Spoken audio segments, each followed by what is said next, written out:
Hello and welcome to Your Government in Action, a presentation of Bahamas Information Services. I'm Carissa Williamson.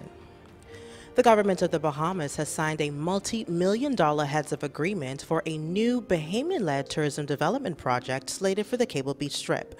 VOA, a project presented by Fox Group of Companies, will feature a hotel, residences, and recreational activities, all while providing job opportunities for Bahamians. The signing took place at the Office of the Prime Minister on February 6, 2025. This signing between the governor of the Bahamas and Ygia Beach represents an investment in infrastructure, an investment in culture and community. It also represents Bahamian ownership. And I'd like to repeat that, Bahamian ownership.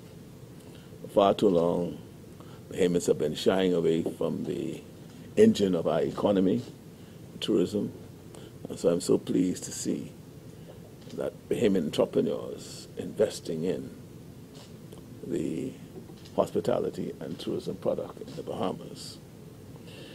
You know, we talk a lot about the need for Bahamians, as I said, to own more of our tourism product, as well as our luxury real estate market. Well, today, as I said before, and I repeat, I'm particularly pleased to sign this agreement with two Bahamian investors with a vision. There was a time when a project like this would only be possible through foreign direct investment. So Adrian and Adriana, again, I applaud you for taking this big step forward to further your entrepreneurial dreams. It is my hope that other potential domestic investors will be inspired by your example. Your plans for Ygia Beach are truly impressive. It calls for two 14-story mixed-use buildings, which will blend residential and hotel spaces with world-class amenities.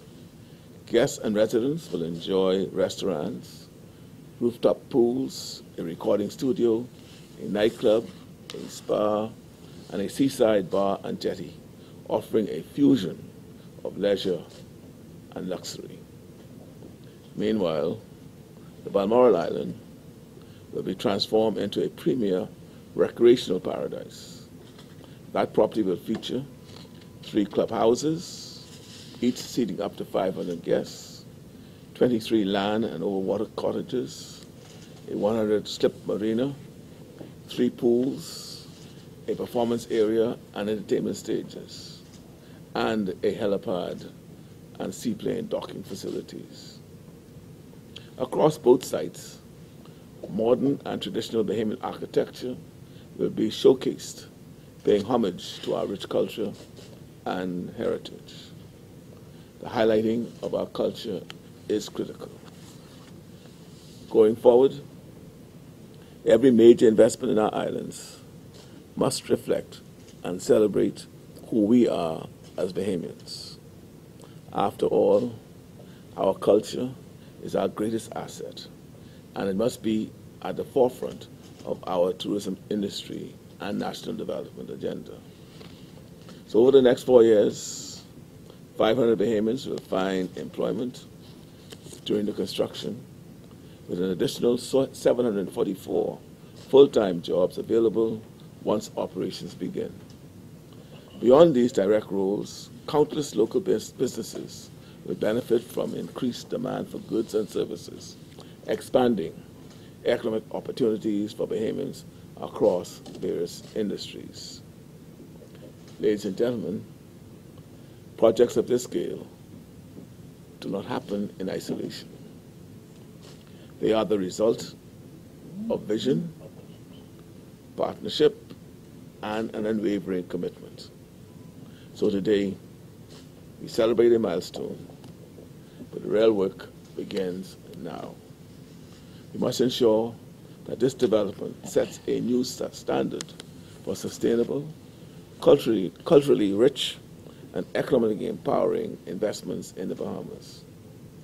Again, I thank the team of Ygia Beach for their dedication, the Bahamian Investment Authority for their leadership, and all others who have played a role in bringing us to this moment. This investment is one of many in our pipeline, a testament to the confidence both foreign and domestic investors have in our nation's steady economic growth and potential. So I look forward to breaking ground in late 2025 and to witnessing this vision come to life. I trust that our shared commitment to sustainability, innovation, and Bahamian empowerment will be the driving force of its success. I want to thank all of you, and may God continue to bless each of you and bless the Commonwealth of the Bahamas. The government of the Bahamas has reinforced its commitment to the creative economy with the signing of a Memorandum of Understanding with the Dundas Center for the Performing Arts. The historic agreement, signed on February 10, 2025 at the Office of the Prime Minister, reflects the administration's broader vision to support the orange economy and the arts as a driver of cultural and economic growth. And today is truly a landmark occasion. With the signing of this MOU, we take a significant step toward strengthening the creative economy of the Bahamas. This moment is part of a broader vision, one that reflects my administration's commitment to the orange economy, recognizing the immense cultural and economic value of the arts. In the immediate term, we are providing financial support to enable the Dundas to upgrade both the Winston V. Saunders Auditorium and the Philip Burrows Black Box Studio. These improvements will ensure that Bahamians can once again fully enjoy some of the finest community theater our country has to offer. These spaces hold a long and rich history, even before they became centers of performance. For me, they hold a personal history. It was on that very property that my late mother trained as a domestic worker, a skill that enabled her to find employment in hotels as a maid. I dare say when she got that job, she felt that she had arrived because she graduated from working in homes on the Eastern Road to what she termed a stable job in the hotel where she worked in air conditioning for most of the day. But as significant as the building themselves are, it is what happens inside them that points to an existing and exciting future for our country. Beyond these immediate upgrades, we are committed to supporting the Dundas and fulfilling its long-term strategic plan for growth and development. Our goal is to help the Dundas solidify its role as the home of Bahamian theater, a place where existing Bahamian works can be archived and celebrated, and where new talent can be nurtured and developed. The Dundas, as you've already heard, has a long history in New Providence and by extension in the Bahamas. It was established in 1930 as a civic center to train people, give people employable skills. And then in 1970, it was repurposed as the Center for the Performing Arts. So this is so timely because this is our 95th year of existence as a civic center, and our it's our 55th year as a theater, 45th year, 55th year as a theater. Yeah, we're a little bit older than the country. And this is the first time that we have had this kind of arrangement with the government of the Bahamas. That is why it's so historic. The Dundas is a trust. It's held in trust for the Bahamian people. It is governed by a board of directors. And up until 2020, we were able to keep the doors open because we had a 330-seat theater that generated sufficient revenue to cover our basic costs, but we didn't have sufficient to grow. After COVID, when we were closed for 18 months, we have been closed since. the 330-seat theater has been closed, and we have not been able to generate the revenue. And so this is timely because of the timeline of the Dundas. It's timely because of the world economy, which invests in the orange economy, in which the Bahamas is now building. But it's timely also because it will allow us to develop and to grow. We have a vision. We have 2 theaters on the property now. Most people can only see the big one in the front. There's a little one in the back. We plan to have 3 performing arts spaces, 3 theaters on the property, as well as a number of other facilities for the performing arts. It is a center for the performing arts, and this agreement will allow us to make our dreams come true before those of us who have gray hair shuffle off this moment. More of Your Government in Action when we return.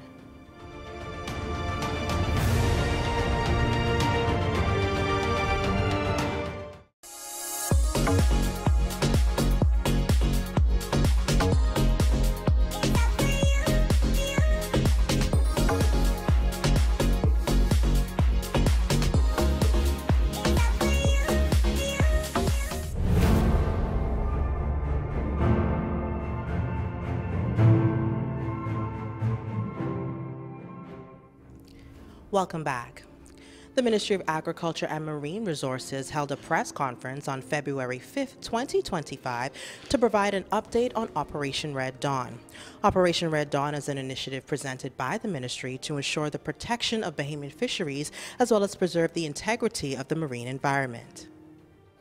It is with great urgency and purpose that we address the public regarding the outcome of recently executed covert operation, one of extreme significance, dubbed Operation Red Dawn. Operation Red Dawn was launched with a clear and strong mission, that being to ensure that our natural fisheries are protected to the highest standards. For many years, Bahamian fishermen have raised their voices in concern over illegal operations threatening our waters, our economy, and quite simply, our way of life. Today, we are here to declare that your voices have not fallen on deaf ears. Our government, through the Department of Marine Resources, led by Mr. Gregory Bethel, the Royal Bahamas Police Force, the Royal Bahamas Defense Force, and Bahamas Customs, in strategic partnership with Wild Aid Marine Program, represented by Mike Sensi, who is joining us on Zoom, has taken swift and decisive action. This operation is a significant milestone in our ongoing efforts to combat illegal, unreported, and unregulated fishing. On Monday, the 27th of January, a foreign fishing charter vessel labeled highly migratory was seized in waters off of Grand Bahama after being found in violation of several Bahamian laws, including the fisheries regulations and the Firearms Act. The vessel operator and 2 crew members were arrested and are now facing serious charges before the courts. This successful operation was made possible by the vigilance of local citizens who raised concerns about the illegal operation running an unlicensed foreign charter business in Bahamian waters. Thanks to the sharp observations of our people and the swift response of our agencies, we were able to stop that vessel before it left Bahamian waters. I want to remind everyone that whilst foreign charter vessels are welcome, they are required to have an authorized fishing license, undergo safety inspections, and to comply with all relevant regulations. These measures are in place to ensure both the safety of the vessel and the protection of our natural resources. Any operator who fails to comply with these regulations are subject to legal action. Let me be clear. The protection of our marine resources is non-negotiable, and we are sending a clear and resolute message that the Bahamas is not a place where people can raid our seas. Any foreign entity that seeks to exploit our waters will be held accountable, just as our Bahamian fishermen would be held accountable in any other foreign jurisdiction. To our law-abiding local fishermen, we hear you, we stand with you, and we will continue to act on your behalf. To those who believe that they can operate outside the law, please take this as a warning. We will use every tool at our disposal, from strategic operations to utilizing technological advancements, in order to ensure that our marine resources are protected today and for future generations. We extend our deepest gratitude to all of the agencies involved in Operation Red Dawn, as well as to the Bahamian public, whose vigilance and commitment to protecting our waters remains an invaluable asset. Thank you, and rest assured that we will never waver in our duty to defend and preserve our national heritage. And now let's take a look at what's making news up north with Andrew Coakley of our Northern Service.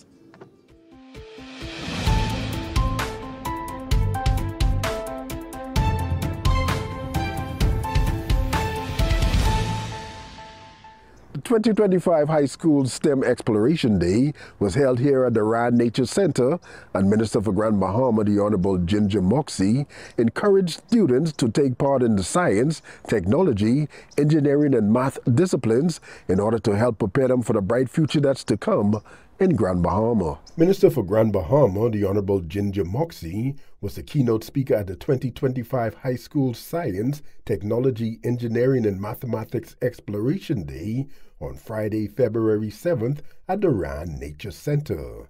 The 2025 High School STEM Exploration Day was sponsored by the Ministry of Education, Technical and Vocational Training, the Cooperative Society, the Inter-American Institute for Cooperation on Agriculture, and the Bahamas Agricultural and Environmental Department. In her address, Minister Moxie encouraged high school seniors to embrace the STEM Exploration Day as a chance to make an informed decision about their future. She also noted that now is the opportunity for high school seniors to prepare for the opportunities ahead. With over $2 billion, nearing $3 billion of investments underway on the island, now is the time to prepare you, our high school seniors, the next generation of thinkers, builders, and dreamers for the opportunities ahead. So today, as you explore the fascinating world of STEM, science, technology, engineering, and mathematics, I implore you to open your minds to discover the realm of endless possibilities and chart the course for your future wisely. From space exploration to sustainable energy, agribusiness to artificial intelligence, and groundbreaking medical innovations, the STEM fields are shaping the world, and Grand Bahama and the entire Bahamas cannot be left behind. For this reason, the government of the Bahamas is committed to economic diversification, embracing new technology and industries to meet the demands of the 21st century. So what does this look like? It looks like you, the high school seniors of Grand Bahama, playing a pivotal role in our island's economic diversification. Minister Moxie pointed out that it's the government's pledge to support businesses operating in the orange, green, and blue economies through collaborations with stakeholders to encourage innovation and create new economic models to foster growth on each island and move the nation forward. Grand Bahama is positioned as a gateway for STEM innovation. With our modern infrastructure, international partnerships, and diverse industries, the opportunities for STEM careers are growing every day. Whether your interests lie in the sciences, technology, engineering, or mathematics, the possibilities for you to make an impact in these fields here at home are not just exciting, but also promising and achievable. This event is more than just a showcase of careers. It is a window into what is possible when curiosity meets opportunity. A chance for high school seniors to ask bold questions and meet the professionals who are pioneering change right here in Grand Bahama and the Bahamas and beyond. Minister Moxie said that by introducing students to these various industries and attracting them to tertiary level training for jobs, the goal of the Ministry for Grand Bahama will be to create the workforce necessary for these sectors to expand and meet peak demand for labor at the existing and future facilities on Grand Bahama Island. She thanked all of the stakeholders for making STEM Exploration Day possible. We can achieve a resilient, sustainable economy for Grand Bahama by working collaboratively. To the Agricultural and Environmental Department, Cooperative Society, Inter-American Institute for Cooperation on Agriculture, the Ministry of Education, and industry stakeholders present today, I am grateful for your dedication to mentoring these talented students. Your guidance and expertise are not just invaluable, but also the driving force behind inspiring the next generation of STEM leaders. To our students, let today ignite your curiosity. Engage in meaningful conversation, dream big, and remember the world is not only waiting for you to catch up, it's waiting for you to lead. In closing, I encourage you to embrace this day as a chance to make an informed decision about your future. Your chosen path can help us build a stronger, more resilient, technologically advanced Grand Bahama. For Your Government in Action, I'm Andrew Coakley. The Ministry of Labor and the Public Service hosted a two-day symposium at the National Training Agency on January 23rd and 24th, 2025. The Minister of Labor and the Public Service, the Honorable Pia Glover-Roll, provided updates on key initiatives as well as promoted cross-sector collaboration. You, as team leaders, and by extension, you've extended it to your teams, have all bought into the vision. And as a result, we've gotten a whole lot done together. And I never shy away from the fact that it's a team effort. And as such, when we think about the theme for this conclave, I think that you, team leaders in particular, are the embodiment of today's theme, performing while transforming. So in year one, when we initially set our agenda, we crafted the 10-point plan to reimagine the public service, and we're attempting to do. And I remember, for those of you who've been here with me from day one, that we're doing something that we've never done before. And that can be big, that can be scary, and that can be something that we are sometimes afraid of. We are attempting to bring focus, we're attempting to bring attention and resources in areas that were long overlooked. And I always tell people, if we want to look at the significance of our ministry, we're a ministry, we have a PS, but we have two USs. One is sitting right here in front of me, Ms. Bullard, who is also someone, US Bullard, who is also someone that has been a strength to our ministry, and US Hall. And 3 years ago, when we thought about getting it done, it seemed insurmountable. But I am sure, even as you write your plans every January, you realize that 3 years in, we are getting it done. And we've gotten it done, in full disclosure, with limited resources and limited human resources. That's the manpower, and limited space. We'll get to that. We had a mountain of legacy issues that we had to navigate. And it was an uphill battle. It remains an uphill battle, but we're getting it done. And as a result of our efforts, the most important and critical factor for me is always the people. And as a result of our efforts, we have changed lives and we have jump-started careers, and that is the beauty in the work that you do. We've made our public service more efficient and more effective. We still have work to do. The work continues.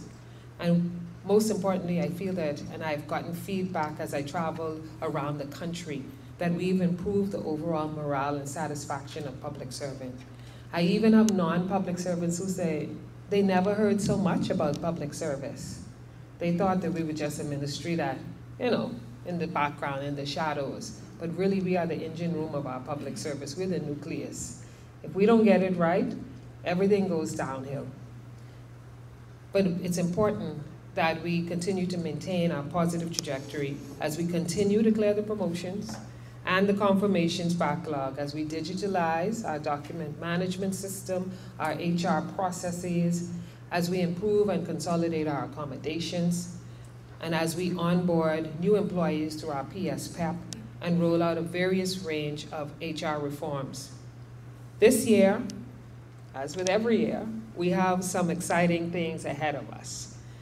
The contributory pension plan looms large as a major change that will positively impact tens of thousands of public servants. We have reforms coming to the Employment Act, the Industrial Relations Act, the Public Service Act, general orders that will modernize the public service and is long overdue. So I'm talking about the transition and changing the way we work in response to climate change and digitalization, which is a part of a global focus on how we transition our workforce and, of course, our public service. I'm talking about things that should have been done, as most public servants lament, a long time ago. And importantly, we're simultaneously ensuring that we adopt international standards for workers' rights and exploring concepts like you've heard mentioned in the press, paternity leave, remote work, and new advances in the way we do work. I'm Carissa Williamson, and this has been Your Government in Action, a proud presentation of Bahamas Information Services. Join us on Tuesday evenings, where we bring you highlights, coverage, and information as we continue to do what we do best, linking people and government.